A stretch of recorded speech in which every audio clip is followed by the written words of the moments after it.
Hello everyone, Tuesday, June 20th, 2017. And I know I mentioned in my last video that the new video is going to be about vintage television or old school television from the 70s and early 80s.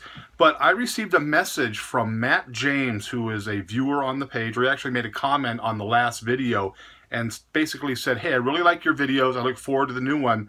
And I just wanted to let you know that on the CGC message board, someone has started a conversation about you.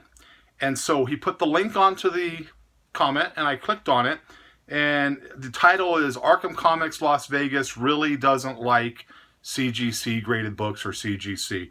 And so I thought I would read it, and I'd read the comments, and it's basically, people expressing their opinions about how I'm just a big hater and I don't know what I'm talking about.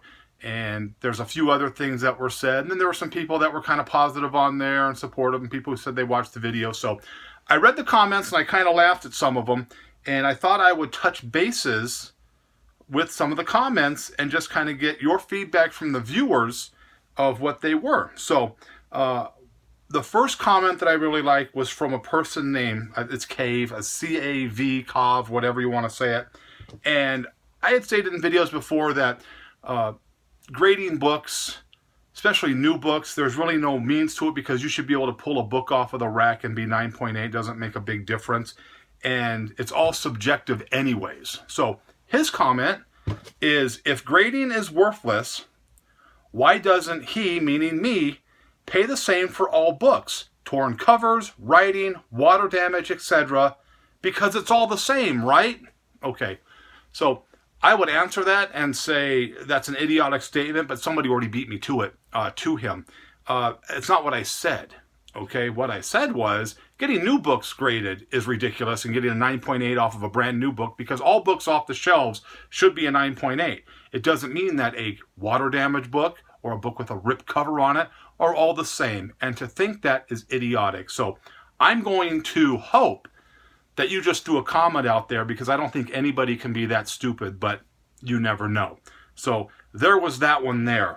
Of course, Fuller Jason, I believe it was, is the one who started the link, and he basically stated, he put a link up of the last video I did, and he said, here's his latest video, and I love the CGC predictions. Kind of tongue-in-cheek saying it like that. What do you love about the predictions? That the things I've been saying for the last few years as it relates to the industry and the grading companies and how they've changed their grading standards have come true? That prediction that I said 4 years ago, 3 years ago, that things 3 years ago that were going to happen are now happening now?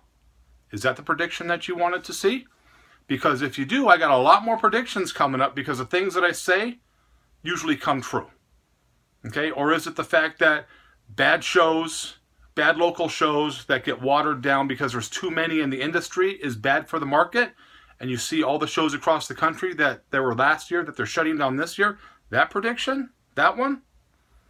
Just let me know, because I got tons of them for you, because the things that I say come true.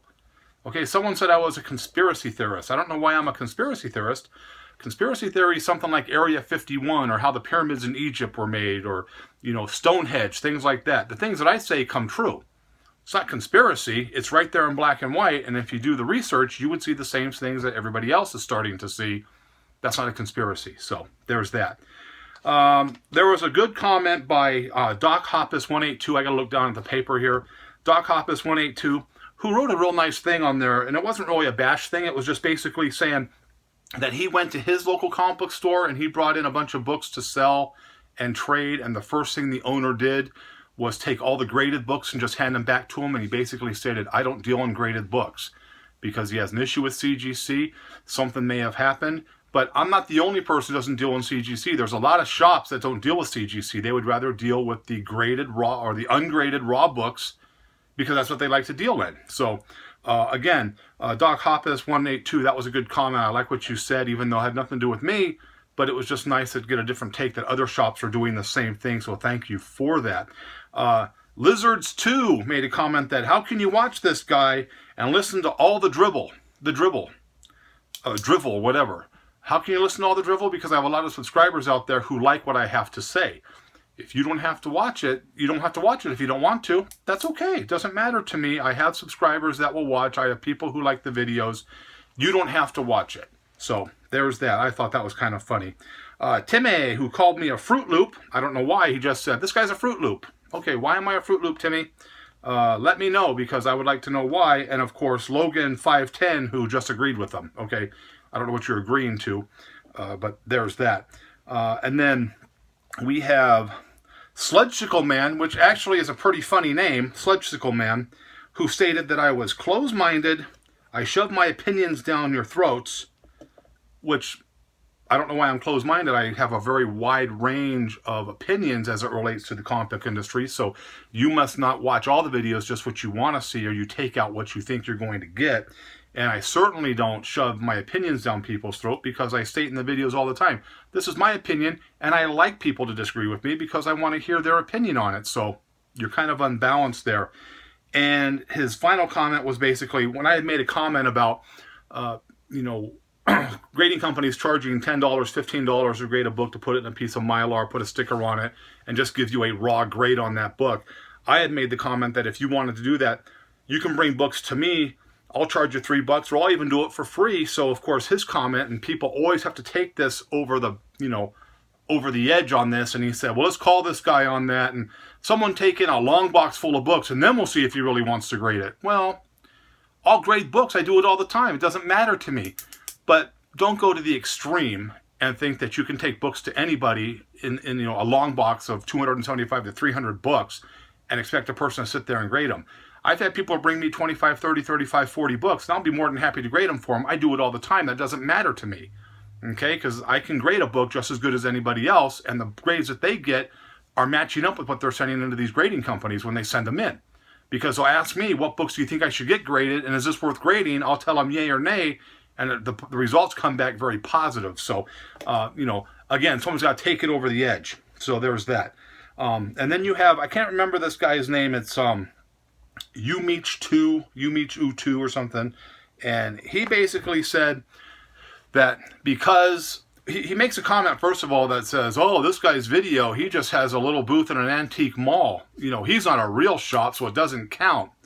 And he's got dog shit books on the wall. Okay, well, I don't have a little tiny antique mall space. I'm about 700 square feet in my spot. And I've said this a million times.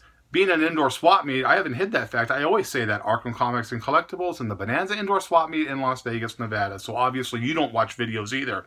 You just kind of pick and choose what you want to see. And if you don't like the books on the wall, come into the shop and see what I have on the wall. And I guarantee you it's just as good or better than 90% of the shops you're going to walk into, because the high grade quality beats anybody else in there. Just because I don't have the X-Men 1 or the Avengers 1 or the New Mutants 98 or whatever, hot book you're looking for on the wall, because I don't deal in that stuff. I deal in higher grade filler books, which I have stated a million times in my videos. Doesn't mean I have a bad shop. And it doesn't mean just because I am in an indoor swap meet and don't have a storefront that my shop doesn't mean anything. I bring just as much and more to the comic book community in this town than a storefront, because I do my things for a price point and a business model. I don't need a shop that says comics above it to justify what I do. So for you to say that, that's your opinion, and you're entitled to it, but you're way off base, and that's just what it is right there. So that's pretty much the main comments right there. Oh, there was another comment in there when I had stated about pop staples and the qualified grades we did in a couple videos ago. I had made a comment that, it doesn't matter what the book is or the condition of the book. If you have a pop staple, that book cannot be a 4 or a 4.5 any higher, because it's a pop staple. It is a huge downgrade, and it can't be any higher than that. It falls under the same standard as a subscription crease. And a viewer made a comment about, well, let's see him have a big key book with a pop staple that's really clean, and we'll see if he grades it at a 4.5. I would grade it at a 4.5. I do that because that's my grading standard. That's what I do. Okay, just like a subscription crease isn't going to go higher than a 4.5, depending on the condition of the rest of the book, because that's what the grading standard is. I've always done that. So again, if I had a an X-Men #1 that was clean with a pop staple. Unfortunately, it's got a pop staple, and that's a major issue. And it says so in the grading standard if you take your time to read the grading standard. So there is no deviation from that. Okay, the problem we have is the big companies making the rules as they go along to assist the bigger companies and getting the higher grades on lower condition books, because the high grade books are drying up. So there was that. Now, I threw this out there because I have a tremendous following on YouTube, and I appreciate all my viewers, all the support I get.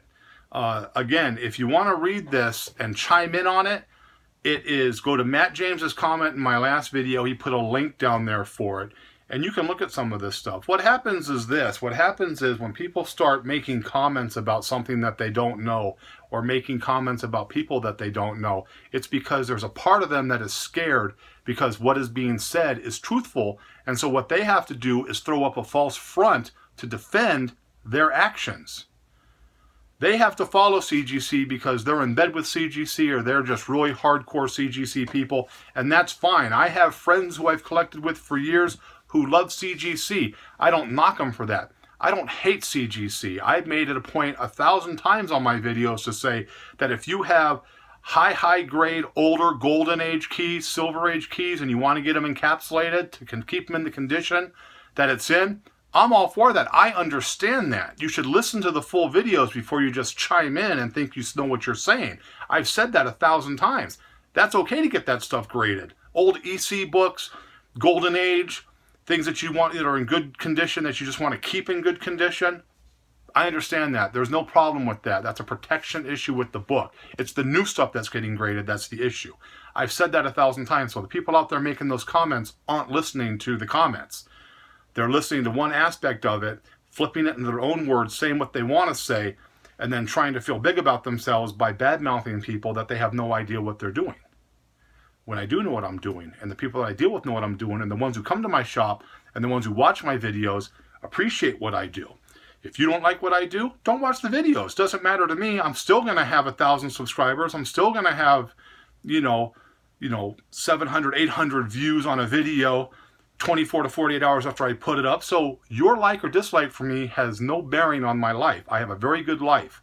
So I'm happy with that. So I'm happy with my viewers. Again, I threw that out there so you guys could take a look at that. Throw some comments out there. Again, if you like the video and you're not a subscriber, subscribe. If you don't like the video, give it a thumbs down and don't subscribe. Okay, because I'm going to keep doing what I'm going to do. You're not going to stop me from doing that. Putting me on a message board just gives me more power, because more and more people are going to watch my videos or come to see what I'm doing, to see what this is all about. So thank you for putting it up there. So again, it was a video that was not what the topic was going to be. I will get that topic out there as it relates to rerun television and vintage television, because I got a lot of comments from viewers looking forward to that.